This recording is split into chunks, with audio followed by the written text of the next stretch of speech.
I'm currently on the floor pressing seams for a dress that I hope will be done today and I can release as a video shortly. But as I was pressing seams, I was watching a video from Weesey Style where she was sewing a dress in about 2 hours for an event on that day that she had to travel a distance for. She'd already had her makeup done at like 12 and she was going to give her time to sew in the dress. By the end of the video, she admits that a deadline and unnecessary pressure is not how she wants to sew. And these kind of challenges are, I think she described them as whack, fake, and just, yeah, not the way that she wants to make things. And it's just had me thinking, I have this terrible habit of giving myself really short deadlines for sewing. I think it maybe started from my first make where I made a top and trousers for my friend's wedding, and that was in 7 days. I'm not really a thrill seeker, but I sew like someone is chasing me. I feel like now I'm used to just sewing for a purpose, for a specific event. I've bought patterns months ago. I have not used them.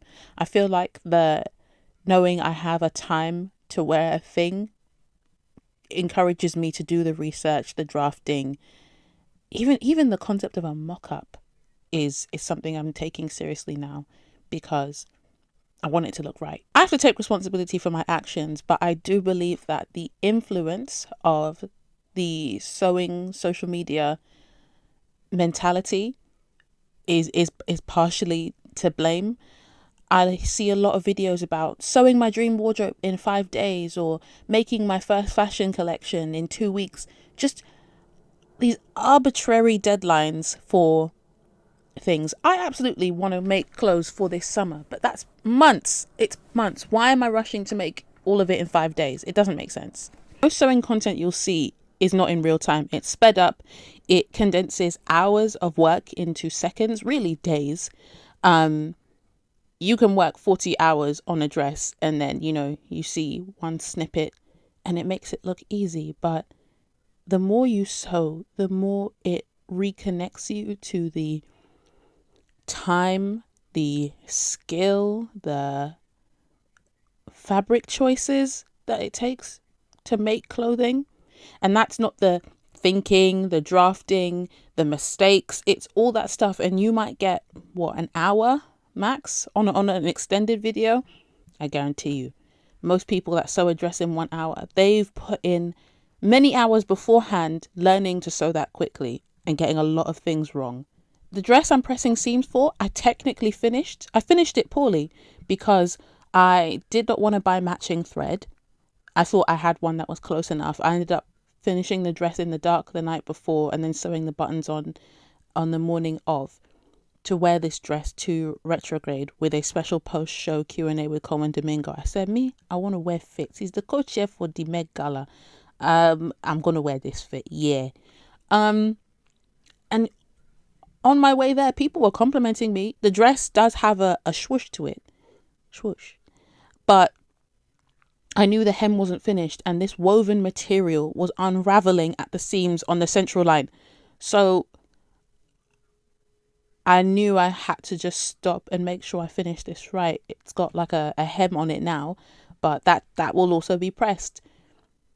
Good garment construction needs time. You need time to press out your seams so that the curves of your body and the seams get time to sort of relax into themselves and sit naturally. You need time to wind your bobbin so that the tension is even. Good things worth doing are worth doing well.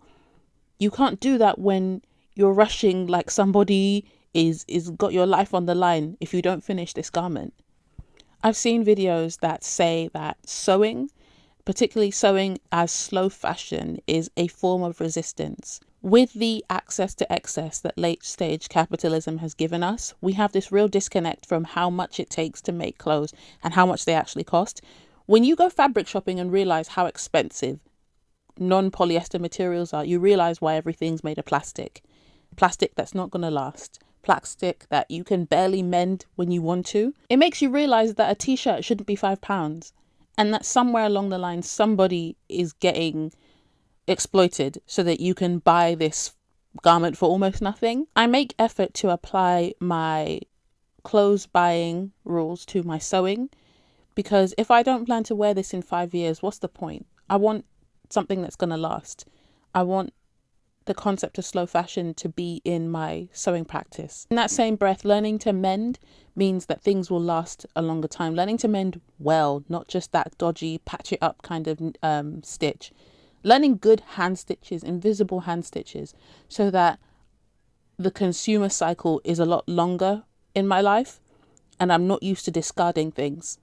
When you buy higher quality materials also, you want them to last, because you hope, at some point you can wear them 20 years from now or pass them on to somebody who will be able to wear them in the same quality. A sewing influencer's job as an influencer is ultimately to promote consumption consistently. So a sewing influencer has to make a lot of things, or they have to do a lot of projects that involve buying or showing you something, and they can't really get away with showing you the same thing 10 times.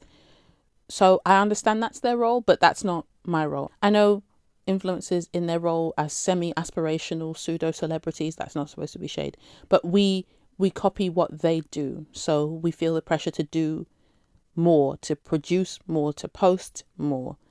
And if I wanted a wardrobe full of poorly made things, it would be much cheaper and much quicker to just go to Primark.